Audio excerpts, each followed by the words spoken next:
और पीएम मोदी ने परीक्षा पे चर्चा की, देश भर के विद्यार्थियों के साथ संवाद किया। विद्यार्थियों को कई अहम टिप्स दिए गए हैं प्रधानमंत्री की तरफ से।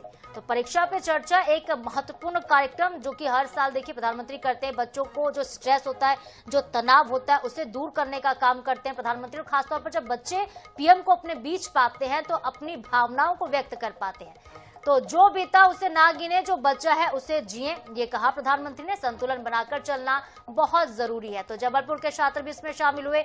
एक तरफ झुके रहोगे तो आप काम करते रहोगे, परीक्षा पे चर्चा ये कार्यक्रम और महत्वपूर्ण जो गुरु मंत्र हो सकता था प्रधानमंत्री की तरफ से, जो तनाव को, स्ट्रेस को दूर करने के टिप्स हो सकते थे, पीएम मोदी की पाठशाला में वो तमाम टिप्स दिए गए हैं। बिना अध्ययन से कोई स्किल नहीं आता, ये भी पीएम ने कहा। जो बीता है अब उसे ना गिने, जो बचा है उसकी तरफ आगे बढ़े। संतुलन बनाकर चलना बहुत जरूरी है, ये भी प्रधानमंत्री की तरफ से कहा गया। तो पीएम की पाठशाला, और इस पाठशाला में वो तमाम बच्चे शामिल हुए परीक्षा पे चर्चा में। जो हाल ही में देखिए एग्जाम भी देने वाले बच्चों के एग्जाम जब आते हैं तो उनके अंदर जो तनाव होता है, जो स्ट्रेस होता है, अलग लेवल का होता है। और जब देश का प्रधानमंत्री उनके सामने बैठा हो और परीक्षा पे चर्चा कर रहा हो, स्ट्रेस को दूर करने के मंत्र बता रहा हो, तो अपने आप में देखिए तनाव घट ही जाता है। और ये तस्वीर आप देखिए जो कि बेहद खूबसूरत है। बच्चों को असम के गमछे भी प्रधानमंत्री ने पहनाए हैं।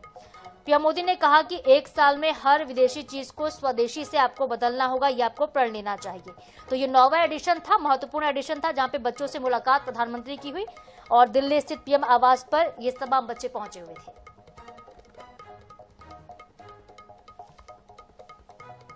देश के प्रधानमंत्री नरेंद्र मोदी लगातार जो देश की शिक्षा है उसे सुधारने का प्रयास यहाँ पर कर रहे हैं और लगातार है जो वो परीक्षा पे चर्चा करते यहाँ पर नजर आ रहे हैं। और इसी कड़ी में जो प्रधानमंत्री जी का जो 9वां संस्करण, परीक्षा पे चर्चा का 9वां संस्करण है, वो आज यहाँ प्रसारित होने वाला है। और उसमें संस्कारधानी जबलपुर का जो एक छात्र है वो वहाँ पर पहुंचा था और प्रधानमंत्री ने ये आयुष तिवारी हैं जो, इनसे चर्चा की थी। और आयुष तिवारी हमारे साथ सीधे मौजूद है, हम उनसे जानते हैं कैसा अनुभव रहा प्रधानमंत्री जी से मिलकर। सर, ये अनुभव मेरे लिए लाइफ टाइम मेमोरेबल रहेगा, क्योंकि मतलब मैं पहली बार दिल्ली गया और इतने बड़े कार्यक्रम के लिए गया, तो ये मेरे लिए बहुत अच्छा रहा। किस प्रकार चर्चा की आपसे? सर, पह, अ, छत सर डे 3 में हमें उन्हें 12 बच्चे सिलेक्ट करने थे जो कि प्रधानमंत्री से सीधे सवाल पूछेंगे। उन 12 बच्चों में मेरा चयन हुआ और मुझे प्रधानमंत्री जी से दूसरे नंबर पे सवाल पूछने का अनोखा अवसर मिला। तो फिर डे 4 में हमने प्रधानमंत्री जी से हमारी उनसे मुलाकात हुई।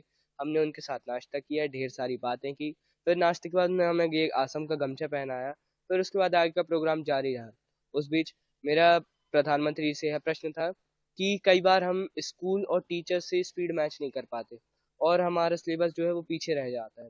तो हम जो हमारा सिलेबस पीछे रह जाता है, हम उसे कवर करने के चक्कर में हमारा आगे का सिलेबस भी छूट जाता है। तो इस सिचुएशन में हम क्या करें? तो प्रधानमंत्री ने भी बहुत सहज और स्वाभाविक तरीके से मुझे इसका जवाब दिया। उन्होंने बताया कि हम जैसे टीचर से 2 कदम पीछे रह जाते हैं तो हमें उनसे 2 कदम आगे चलना चाहिए। आखिर इसमें मुख्य वजह क्या निकल कर आई कि जिसमें आपका सिलेक्ट यहाँ पर आप हुए?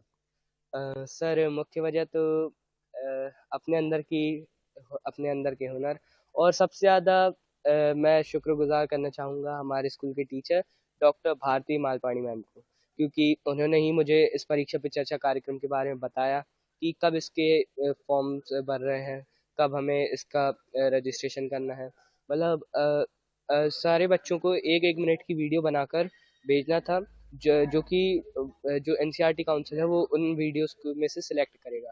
इनकी जो प्रधानमंत्री से मुलाकात हुई और उन्होंने जो टिप्स दिए हैं वो इन्हें जीवन भर याद रहेंगे और इनके जीवन भर जो काम है वो यहाँ पर आएंगे। जबलपुर से INS न्यूज़ के लिए फतेह सिंह।